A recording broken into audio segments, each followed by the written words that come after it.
इस दौर में बाजार में गलियों में मिठास जरूर बिकती है। ऐसा ही कुछ उदयपुर में भी हो रहा था। यहाँ भी गलियों में मिठास बिक रही थी, लेकिन उस मिठास के अंदर छिपा था जहर। दुकानों पर सजी चमचमाती बालूशाही, मलाई से भरी मावा बर्फी, ताजा दिखने वाला पनीर और ठंडी ठंडी आइसक्रीम। लोग इन्हें स्वाद समझकर खरीदने लगे, लेकिन किसी को क्या पता था कि जिस मिठाई को लोग अपने बच्चों के मुंह में डाल रहे हैं, वो धीरे धीरे उनके शरीर के साथ खेल कर रही थी। क्योंकि ये सिर्फ मिलावट नहीं, ये सीधे इंसान की सेहत के खिलाफ छेड़ा गया एक खतरनाक युद्ध है। सोचिए, जिस देश में लोग अतिथि देवो भव कहते हैं, वहां त्योहारों पर मिठाई रिश्तों की मिठास बढ़ाती है। वहां कुछ लोग सिर्फ कुछ रुपए कमाने के लिए खाने में जहर घोलने से भी बाज नहीं आते।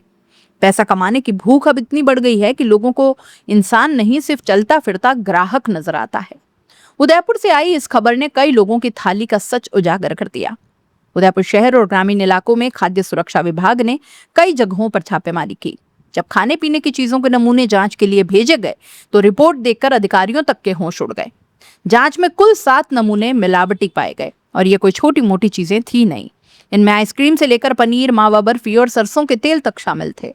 मतलब जिस चीज को लोग रोज खाते हैं, उसी में बड़ा खेल चल रहा था।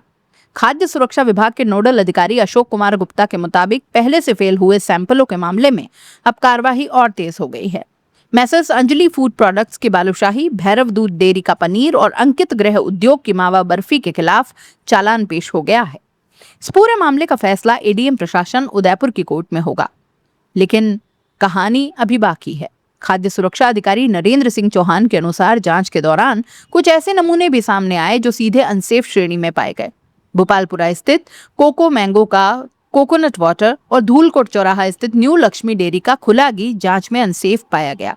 अब जरा अनसेफ शब्द पर भी ध्यान दे दीजिए, क्योंकि इसका मतलब सिर्फ घटिया क्वालिटी नहीं होता। इसका मतलब है ऐसी चीज जो आपकी सेहत को नुकसान पहुंचा सकती है या फिर गंभीर बीमारी का कारण बन सकती है। सवाल यह है कि आखिर मिलावटखोरी इतनी क्यों बढ़ गई है? जवाब सीधा सा है, लालच। कुछ लोग कम लागत में ज्यादा मुनाफा कमाने के लिए असली चीजों की जगह सस्ते और नकली पदार्थ मिलाना शुरू कर देते हैं। दूध में केमिकल, मिठाई में सिंथेटिक सामग्री, तेल में सस्ते मिश्रण और पनीर में घटिया पदार्थ मिलाना अब कई जगह एक गंदा कारोबार बन गया है। सबसे खतरनाक बात है, आम आदमी पहली नजर में इसे पहचान तक नहीं पाता, क्योंकि मिलावट करने वाले लोग भी अब पहले जैसे नहीं रहे। उन्होंने अपने तरीके इतने चालाक बना लिए हैं कि देखने पर सब कुछ असली ही लगता है। लेकिन शरीर को बेवकूफ नहीं बनाया जा सकता। धीरे धीरे ये मिलावटी चीजें पेट की बीमारियों, लीवर की समस्याओं, हार्मोनल गड़बड़ी और कई गंभीर बीमारियों की वजह बनती है। अब कानून की बात भी सुन लेते हैं। खाद्य सुरक्षा एवं मानक अधिनियम यानी FSS एक्ट 2006 के तहत अगर कोई खाद्य पदार्थ सब स्टैंडर्ड यानी तय गुणवत्ता से कम पाया जाता है, तो 5 लाख रुपए तक जुर्माना लगाया जा सकता है। अगर मामला मिस ब्रांड का हो, यानी पैकेजिंग या फिर जानकारी में गड़बड़ी हो, तो 3 लाख तक जुर्माना हो सकता है। अगर अतिरिक्त मिलावट पाई जाती है, तो 1 से 2 लाख तक का जुर्माना लग सकता है। लेकिन अगर कोई चीज अनसेफ होती है, लोगों की जान को खतरा पहुंचाती हो, तो 6 महीने की जेल से लेकर उम्र कैद तक और 1 लाख से 10 लाख तक का जुर्माना भी लग सकता है। उदयपुर में इससे पहले भी कई बड़े मामलों में भारी जुर्माने लगे हैं। बीते वर्षों में बड़ी कंपनियों के आइसक्रीम और सोहन पपड़ी के नमूनों के फेल होने पर लाखों रुपए का जुर्माना लगाया गया। लेकिन सबसे बड़ा सवाल आज भी वही है, क्या सिर्फ चालान और जुर्माना मिलावटखोरी को रोक पाएंगे?